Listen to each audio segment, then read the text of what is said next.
one of the things I have been wanting to do for the last couple of weeks now is really kind of dive into more NBA stuff. Now, I did that last week, obviously, with redrafting the 2013 NBA draft, and I want to keep doing stuff like that for the NBA just because, for me, the NBA it's my favorite association for sports to watch. I feel like the thing I know the most about.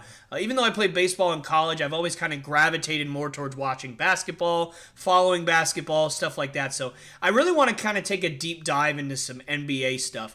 And so I want to end this episode of the podcast with something a little bit different that I haven't done before on this channel. And I want to talk about some teams that I just think have really, really bright futures in the NBA right now. So I'm going to rank my top 5 NBA teams in terms of how much I like their rebuilds. Now, that is a terrible, terrible title, but I'm going to make up a better one for what you guys are seeing in terms of, when this clip comes out. I'm going to have a better title for that. But for right now, NBA teams, I'll rank them top 5 NBA teams based on how much I like their rebuilds. So number 1 is going to be the Indiana Pacers. Now, I feel like this is pretty self-explanatory. If you've watched this channel before, I mentioned it earlier in this podcast. If you watched my NBA trade deadline video from last year, you'll know how much I love Tyrese Halliburton. I loved Tyrese Halliburton, before he was even drafted. He was one of my top 5 players in the draft that year, and I was so hoping the Celtics would draft him, and he ended up just getting picked 1 pick or 2 picks before the Celtics ended up going. And obviously the Kings made the correct pick and then traded away the correct pick because the Kings don't do anything right ever. So obviously the Pacers got an absolute steal. The guy is averaging more assists per night than anybody in the NBA right now. He's shooting 40% from 3. Even though his shot's not the prettiest shot in the world, and it's not the quickest shot in the world, it's effective. He is a really, really good, lengthy, long defender. And the Pacers are just in a really good spot right now. They have a great mix of young guys and veterans that are productive. You still got Buddy Hield. You still got Miles Turner. So it's you've got a really, really good team over there. And you still got some really, really good young guys other than Halliburton that are really stepping up this year.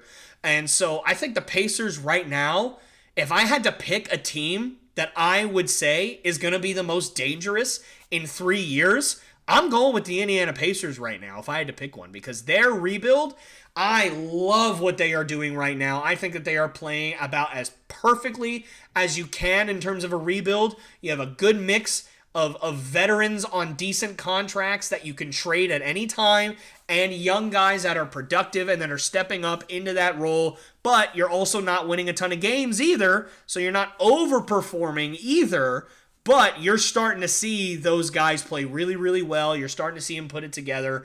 Tyrese Halliburton dropped 40-something points the other night. He's an absolute animal. He's one of my favorite players in the NBA. Certainly, and I think the Pacers are going to be a very, very dangerous team in a couple of years' time. Second team here is going to be the Oklahoma City Thunder.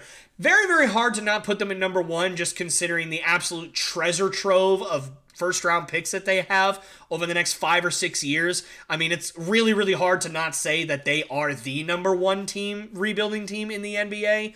But that just goes to show you how much I really love Tyrese Halliburton and what the Indiana Pacers are doing over there. But the Thunder, very, very close second.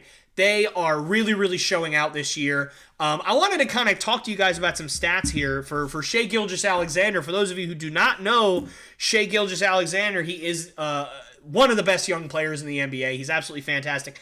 I want to compare him to Jason Tatum, who is, in a lot of people's circles, the front runner for MVP right now. Certainly in the top 3 in the MVP race right now. Jason Tatum is averaging 31.1 points per game, 8 rebounds, 4 assists on 47.7% shooting and 36% from 3. He also is averaging 1.2 steals and 0.9 blocks.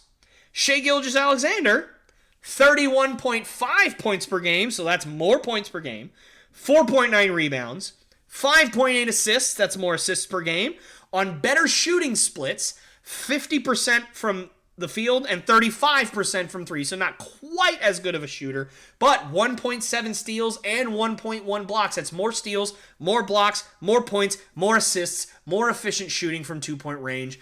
I mean, if you don't know about Shai Gilgeous-Alexander, now you know. And by the way, that kid is 24 years old. He is younger than me. So, yeah, if you don't know Shai Gilgeous-Alexander, you better start knowing, because that guy is an absolute stud. To me, the least talked about star in the NBA. For sure, because he plays for the Oklahoma City Thunder and not a lot of people watch. But he is a legitimate top 15 player in the NBA. And for me, if he keeps playing like this, it's going to be hard to not put him in the top 10. Really, really is. And it's not just, they don't just have Shai. Obviously, they have both Jalen Williams over there. They've obviously got Pokusevski, who's playing a little bit better this year. I really like Pokusevski. He hasn't really been that great for the Thunder. He's been wildly inefficient as a shooter, and that's basically what they got him for length and shooting, and he hasn't really provided all that much. But I still think that he's a guy that can develop. Obviously, Chet Holmgren, the number 2 pick in the draft this year, who I think was the best player in the draft last year for me. But obviously he got injured and he's not going to be playing. So we're going to have to wait a little bit longer to see what he's actually going to bring to the table. But if Summer League was any representation, he's a stud. I mean, he's an absolute stud. He's fantastic. You obviously still have Lou Dort over there. I've liked Darius Baisley, but he hasn't really panned out all that much over there. And so, you know, they've got a really, really nice young core going in Oklahoma City, and they still have so many draft picks. They are going to be trouble for a very long time if they play their cards right. Pick number 3, the Houston Rockets. Houston is just a team that I really, really enjoy watching. And they obviously got 8 first-round picks from the Nets for their James Harden trade. They traded away John Wall. So, you know, they have a good amount of draft capital, and they also have some really, really good young players, right? Alfred Sengun is fantastic. Obviously, Jalen Green is an absolute stud. You know, he's going to be a guy that can be a legitimate number 1 option for them for a long, long time. He's great. And, you know, Kevin Porter Jr. obviously is very, very good. So for me, I think that you've got a couple of really, really nice young good pieces over there in Houston. And the reason why they're at number 3 and not at number 2 or number 1 is because they're not as deep and not as far along on their rebuild as, say, the Pacers or the Thunder. But I think that with the amount of first-round picks that they have, the fact that they're still not very good, so their own picks are going to be pretty high, you have a chance of trading for good players, drafting good players, and you already have a couple of really, really nice players on your roster if you're Houston. So, again, for me, I think that they are really, really well off right now, and plus, they're just fun to watch. And whenever a team is fun to watch, regardless of if they're good or if they're bad, I'm going to really like it just because I enjoy having fun, as 100% of people do in the world. So good for Houston. I think that they are going to be just fine in a couple of years. Just stay patient. And I think that they're going to be pretty good if they play their cards right.